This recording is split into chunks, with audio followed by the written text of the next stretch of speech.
Okay, ikintu cya mbere nshaka wenda nshaka kugira ikintu cya competition ko dukira ikintu cya competition hagati y'abanyarubavu n'abanyakigali. Tuzi mu myaka ya kera yuko umuhanzi washaka kugira ngo umusitari yagomba kuza gucana muri Rubavu kugira ngo amenyekane. N'abanzi bo muri bavuze ko baboostingaga ni Kigali babemera. Ubwo icyo kintu cya mbere cyaka kugarura. Twongere tuboostinge, twongere dukore baje banaduturwa ko tubinyenyeri imurikira igihugu cyose. Tuvuge niba tuvuga ngo niba batumira Riderman, batumira ba Bulldog, batumira ba Bushari bande, ariko bavuge yuko niba hategurwa concert avuge ngo hari umuntu hanze turi turutse Rubavu.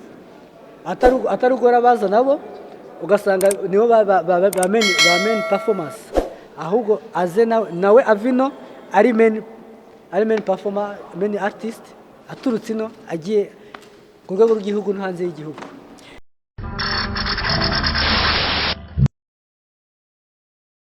Ya kuri kamera za Amnet TV tukaba twongeye kwakira umugabo ufite izina ritoroshye muri akarere ka Rubavu mu gutegura ibitaramo bigiye bitandukanye. Simfite umwanya mwinshi wo kumuvuga ahari, reka tangira twibwira. Murakoze cyane, nitwa Mahoro Clement, nkaba umuyobozi wa company Gisubizo Entertaining Arts ariyo yateguye ibi bintu Kivu Culture Festival. Ya Kivu Culture Festival ya Clement, hari ikintu twabonye kidasanzwe tutatuzi muri akarere ka Rubavu cyo kuzana abahanzi bari nationali bazwi ku rwego rw'igihugu kandi bafite amazina aremereye. Iki kintu wagitekerejeho gute ko gihenze kikaba kinaremereye kugira ngo umuntu abashe kwigonda aba bagabo? Bimeze gute, watangira utubwira? Okay, murakoze cyane. Ikintu ntabwo cyoroshye cyane. Narishaye natekereza ndo imyidagaduro muri Rubavu, ariko turavuga reka dushaka ikintu gikomeye kiremeye cya boosting umujyi wacu. Ugakaba ari mpamvu ya Kivu Culture Festival. Ikindi turabizi hano muri no minsi kuko abanyakigali baza gutaramira ino bakaza gushusha umujyi, twebwe tutawushusha ubwacu tutajya no gushusha abanyakigali, tutanava mu gihugu cyo gushusha handi. Ubwo cyo kintu cya mbere atekereje tegura kugira ngo tube twazamura talent. Igikorwa cyacu cyamaze ikwezi n'igice. Twatangiye dukusanya impano z'abahanzi muri kano karere ka Rubavu, turabahugura tubashaka ku rwego rwiza, then ubwo dutegura amashow mato yo kubafasha n'andi ma platform. Ubwo finale nyine iki gikorwa turimo yego cya Kivu Culture Festival, kandi murabona yuko umuntu wese ukoze kuri no stage azamuye reputation kandi hari icyo bimufashije. Ya Kivu Culture Festival muri make mu karere ka Rubavu yaje ari innovation, ntago yari isanzwe, ni creativity n'ibintu bitabisanzwe. Ni kuko en fait kugira umuntu akora ikintu kiremereye agira reference, agira icyo yereferaho. Igitekerezo wagikuye kugira utegure igitaramo nk'iki ngiki kiremereye muri ubu buryo? Okay, igitekerezo nagize cya mbere reputation yagiye hano muri no mujyi, kuko nakomeje kubivuga tuzi muri mu ma weekend n'iki byose tugendeye no kuri weekend abantu bava Kigali baze gushokera ino, ariko irebye baza baje gusinda kambivuge gutyo. Ariko ndatekereza ndavuga se niki kintu cyatuma bazajya baza bakishima. Ndakibona cyo ni cyambere sanga hari gihe bishima, ariko tuzanye nyine barabanzi b'Kigali ba Riderman ba Bulldog bari abandi bose. Ndavuga okay, reka turebe ko noneho bashimishwa n'abantu bandi Rubavu abanyarubavu. Cyo kintu cyambere cyanyinspire, ubwo mitatangira procedure zo kuba natangiza iyi gahunda. Kandi inspiration ya mbere ndabona igezweho, ikintu cya police kigezweho muri iyi minsi iri imbere. Turabona yuko abahanzi bagaragara kuri festival, turaza no kubahuza n'andi platform hanze ya Rubavu kugira ngo bakomeze bazamure izina. Ya Kivu Culture Festival ibintu iri gukora birahambaye cyane. Ese inumbero mufite ni iyihe nego mushaka kugera ko uri kumva ni procedure mutangiye itari isanzwe, ariko mufite aho mushaka kuganisha kugira ngo ibintu bigere ku rwego bitari bisanzwe mu karere ka Rubavu? Kuko nibyo mwakoze ntago bisanzwe. Nabonyemo abahanzi ndetse n'abakomedi bagiye baturuka mu mujyi wa Kigali, nabonyemo abakomedi bakomeye barimo ba Seti, barimo ba Kibonge, barimo ba Rusine. Ya target ya Kivu Culture Festival kugira ngo umuziki ndetse n'abantu bumve akarere ka Rubavu indi shusho ni yihe yanyu? Okay, ikintu cya mbere wenda mu ntego yacu ni uguteza imbere imyidagaduro no kwizamura no gutuma akarere kacu gakomeza kubustinga. Wenda keka iyi festival ni ya mbere iteguwe muri kano karere, kateguwe n'umuntu muri kano karere, ariko nifuza ko hahora nyinshi, tubustinge ibintu bizamuke bigere kure. Yego murakoze. Jise hari abantu benshi cyane, ntabwo ibintu twese tubyumva kimwe.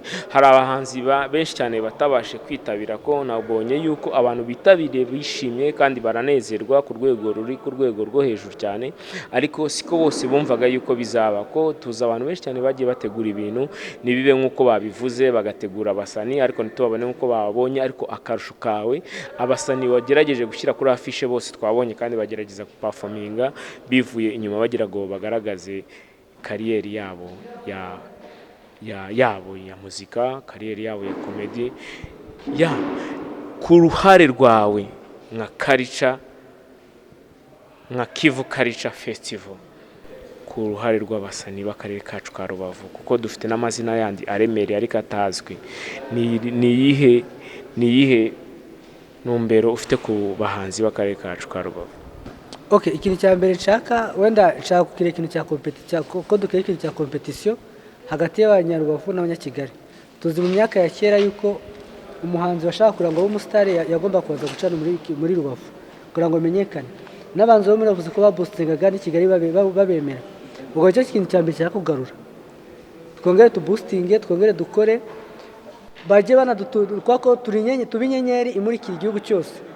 Tuvuge niba tuvuga ngo niba batumira Damana, batumira Bulldog, batumira Babushari bande, ariko bavuge yuko niba hategurwa concert, bavuge ngo hari umuntu turi turutse Rubavu, atarugora baza nabo ugasanga nibo ba main performance, ahubwo aze nawe avino ari main performer, main artist, aturutse ino agiye ku rwego rw'igihugu no hanze y'igihugu. Clement, ibintu uri kumbwira birumvikana kandi na byiza cyane, ariko ino projet nkurikije uburyo ndi kubyumva, imigabo n'imigambi ifite, ni projet iremereye cyane, ntago ari umugabo wenyine wayifashamo. Clement, nagira ngo usabe ngufashe, nabonye kuri bano yanyu mwari mwakoze bana hariho abafatanyabikorwa benshi batandukanye, nagiraga umbwire muri make izi ngufu uzikomora he, kuko izi ngufu ntago zisanzwe. Hari abantu b'amazina aremereye wabashe kuzana muri iki gitaramo, twebwe twahageze twatinye. Ni izi ngufu uzikomora he, izi ngufu ufatanya n'abandi, izi ngufu abanyarwanda bakurikiranye aka kanya ka none bavuga yuko Clement afatanyije n'abandi muri iki gikorwa cyo gutegura Kivu Culture Festival? Okay, murakoze cyane. Ingufu za mbere zihabwa n'Imana, kuko zihabwa n'Imana, cyo ni cya mbere. Ikindi cya kabiri ni gukora cyane, umuntu akigaragaza. Ikindi umuntu afite n'abafatanyabikorwa batandukanye, kumva iyo ukoze cyane mu bikorwa byawe ubasha kubona abaterankunga, ukabona abafatanyabikorwa batandukanye, umuntu abasha gukorana kugira ngo umuntu abageze kuri kino gikorwa. Yego, ubwo murabona abafatanyabikorwa dufite hariya, wenda umuterankunga wa mbere dufite ukomeye ni Africaria, ni umuryango utegamiye kuri Africaria, niyo wa mbere dukorana. Ubwo twagenda dufite ibikorwa batandukanye, harimo UCC n'abandi twagiye tubona hariya. Ndabona mu nindi UCC, tukagira Gibson twarakoranye, dufite ihuriro ry'abakora komedi mu Rwanda, ari namo ndi na vice perezida waryo. Urakoze cyane Clement. Mu yindi shusho, uyu munsi twakubonye muri shusho nka representa wa Kivu Culture Festival, ariko mu yindi shusho abanyarwanda basanzwe kumenyere muri iyo shusho. Okay, abanyarwanda basanzwe bamenyere mu shusho y'umukomedi. Rero ntago twagenda gutyo gusa, utatugerageza kuri reaction nk'umuntu ukina komedi, wereka abanyarwanda gato, just a short, but short means all. Try. Gerageza Clement. Gerageza feel. It's okay, good.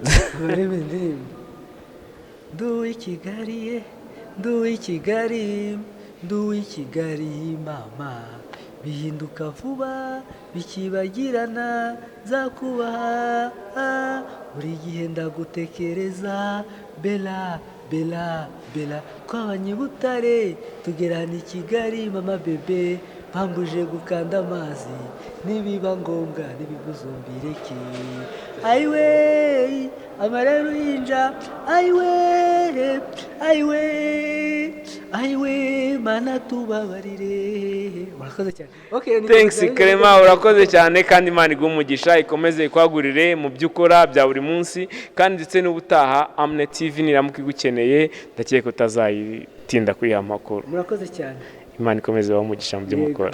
Merci.